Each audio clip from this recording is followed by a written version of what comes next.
عالمی کے حسن سیرت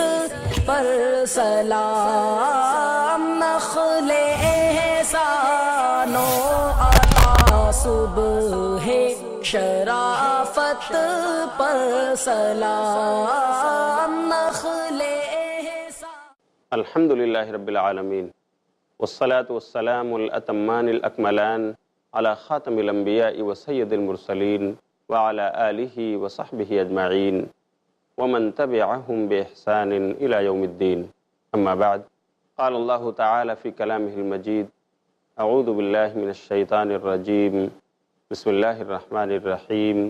ولا تہنوا ولا تحزنوا وانتم الاعلون ان کنتم مؤمنین، سبحانک لا علم لنا الا ما علمتنا انک انت العلیم الحکیم۔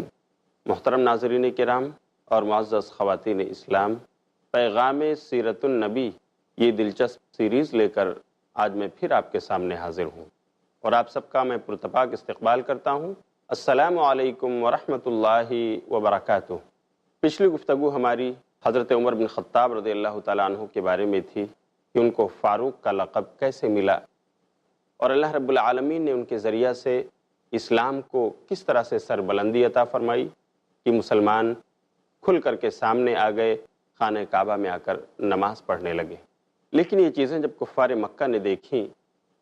کہ اسلام اور مسلمانوں کے قدم دن بدن آگے بڑھتے جا رہے ہیں، ان کو پذیرائی مل رہی ہے، تو ان کی بغض و نفرت میں اضافہ ہو گیا۔ وہ اور جلنے بھولنے لگے، مختلف انداز میں آپ صلی اللہ علیہ وسلم اور مسلمانوں کے خلاف محاذ آرائی کرنے لگے۔ مختلف گندی حرکتوں سے بھی انہوں نے آپ اور آپ کے صحابہ کو ستانا شروع کیا، آپ پر الزامات تک لگائے۔ ان کی ان گندی حرکات کا تذکرہ قرآن کریم نے مختلف الفاظ میں، مختلف آیات میں، مختلف صورتوں میں بیان فرمایا ہے۔ سورہ صاد کی آیت نمبر 4 میں ہے کہ وہ آپ کا ٹھٹھا اڑاتے ہوئے کبھی آپ کو جادوگر کہتے، کبھی آپ پر جھوٹا ہونے کا الزام لگاتے۔ اللہ نے فرمایا وَعَجِبُوا أَن جَاءَهُم مُنذِرٌ مِّنْهُمْ وَقَالَ الْكَافِرُونَ هَذَا سَاحِرٌ كَذَّابٌ۔ وہ لوگ اس بات سے تعجب میں پڑے ہوئے تھے کہ انہی میں سے ان کے اندر ایک ڈرانے والا آیا، یعنی ایک نبی اور رسول آیا، اور پھر وہ کہتے جو انکار کر رہے تھے حق کا، وَقَالَ الْكَافِرُونَ، کافر لوگ، حق کو چھپانے والے لوگ کہتے هَذَا سَاحِرٌ كَذَّابٌ، یہ تو جھوٹا جادوگر ہے۔ اس آیت کریمہ کے اندر اس کا جو پہلا جملہ ہے، ناظرین کرام، میں آپ کے گوشے گزار کرنا چاہوں گا کہ مکہ کے کافر لوگ بھی اس بات کا اقرار کرتے تھے کہ یہ نبی تو ہمارے ہی میں سے ہے، ہماری طرح کھاتا پیتا ہے، ہماری طرح بیمار ہوتا ہے، شفایابی ملتی ہے، ہماری طرح چلتا پھرتا ہے، ہماری طرح بازار بھی ضرورت کے لیے جاتا ہے، ہماری طرح یہ ماں باپ سے پیدا ہوا ہے، ہماری طرح اس کے بیوی اور بچے ہیں، یعنی تمام ضروریات اس کے ساتھ جڑی ہوئی ہیں، یہ تو ہماری کمیونٹی میں سے، ہم انسانوں میں سے ہے۔ اسی لیے وہ کہتے تھے وَعَجِبُوا أَن جَاءَهُم مُنذِرٌ مِّنْهُمْ، انہیں اس بات سے تعجب تھا کہ انہی میں سے ان کے اندر ایک ڈرانے والا ہے۔ میرے بھائیوں، محترم ناظرین کرام اور معزز خواتین اسلام، ہمیں قرآن کو پڑھنا چاہیے، ہمیں قرآن کی آیات پر غور کرنا چاہیے کہ اس وقت مکہ کے وہ لوگ جو آپ کے جانی دشمن تھے، انہوں نے بھی اس بات کو مانا، اس سے انکار نہیں کیا، بلکہ وہ ایکسیپٹ کر رہے تھے کہ ہمارے ہی میں سے